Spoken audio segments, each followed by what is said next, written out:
grandfather used to tell me that you learn something new every day. And Jeremiah has been one of my charges for the better part of 6 years now, and I never realized that she did not go to Cub Scouts.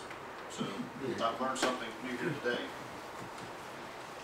Jeremiah, one of the few scouts that not come to us from Cub Scouts, he joined Troop 401 in the spring of 2006. And his first summer camp with us was Camp Powhatan that same summer. Jeremiah has held several leadership positions, including chaplain's aide, assistant patrol leader twice, senior patrol leader twice, and currently is serving his second term as assistant senior patrol leader. Jeremiah's leadership experience has extended into his school community, where he is currently serving as the president of the Key Club, treasurer of Young Politicians Club, and executive board member within a number of other organizations.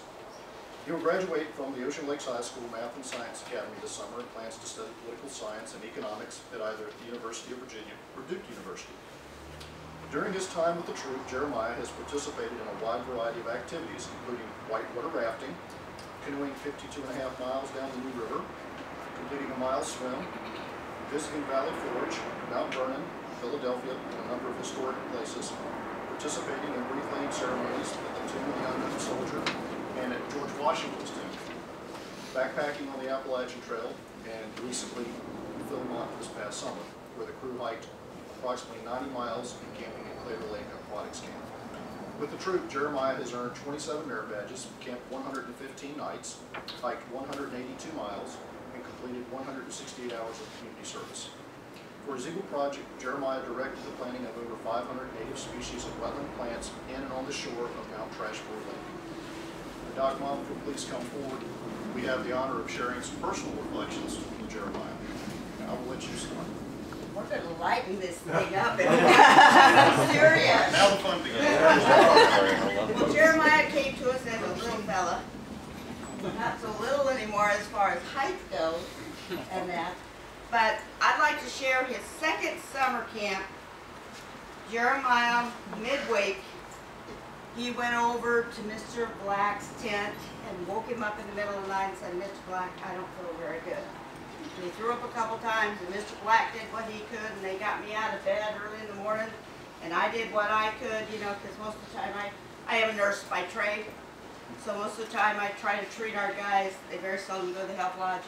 But by, I guess, late morning, we finally had done about all we could do. And we took him up to the health lodge, and they gave some Pedialyte and all those kinds of things. And so it's now supper time, and we're doing the thing before supper. Anyway, we do flags and that before they do supper at summer camp. And so Jeremiah's coming back across the field from the health lodge, supposedly all well, and halfway across the field he loses it again. So obviously we have not made any progress. And as you can tell, he doesn't have much spare here and that. So Mr. Adams got his vehicle, and we headed off to the ER in Bradford. Thank you.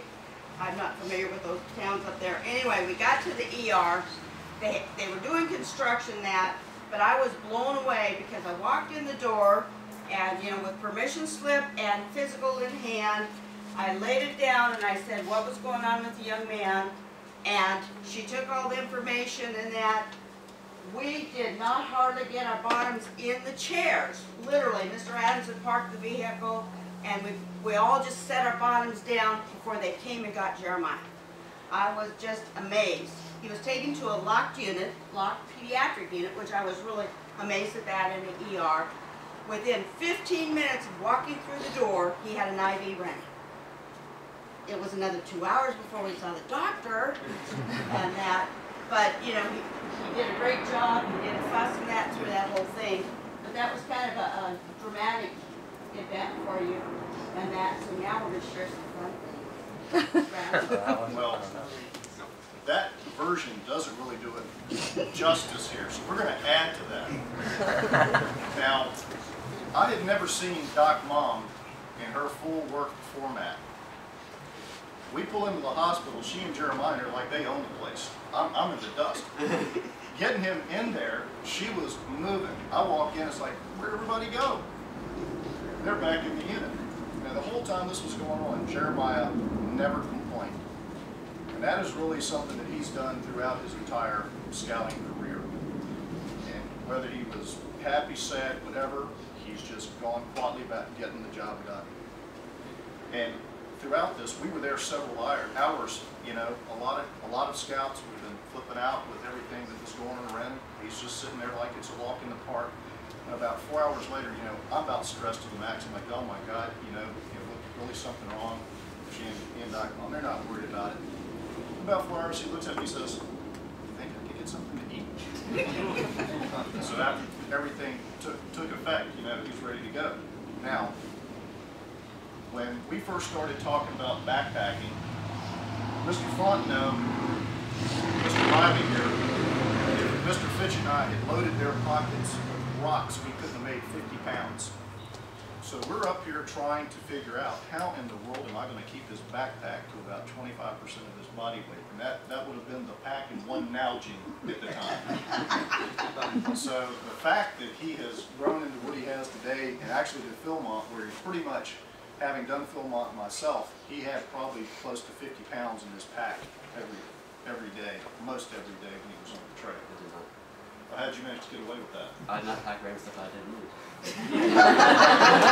Work smarter, not harder. Always get that. I guess you bet you did have 40 pounds now. It was 40 and that's, yes. Yeah. So, now, when Jeremiah, before he grew into the tree that he is today, we had a Weeblerie. And for those of you who are not familiar with it, that's one of the events where we recruit. And we bring Weeblos. And Alex Hammond and a couple of our older scouts decided they were going to do this haunted house. Now, if you ever go to That was cool. there is a main pavilion, and then there's a little pavilion about 90 degrees off to the left. So, you know, there's a lot of stuff going on. The adults were working on food and stations, and the scouts are really putting this thing together. And I didn't know what Jeremiah his part was going to be in this haunted house, but I'm seeing all kinds of harness and riggings and stuff. And I'm like, what in the world is going on? Well, as they're getting ready to test this thing, I look over and I see somebody zip through in the air. Who gave him permission to do that? And I'm looking, I'm like, Doc, Mom, did you say? It's okay, Mr. Adams. They've got approval. I'm like, what's going on?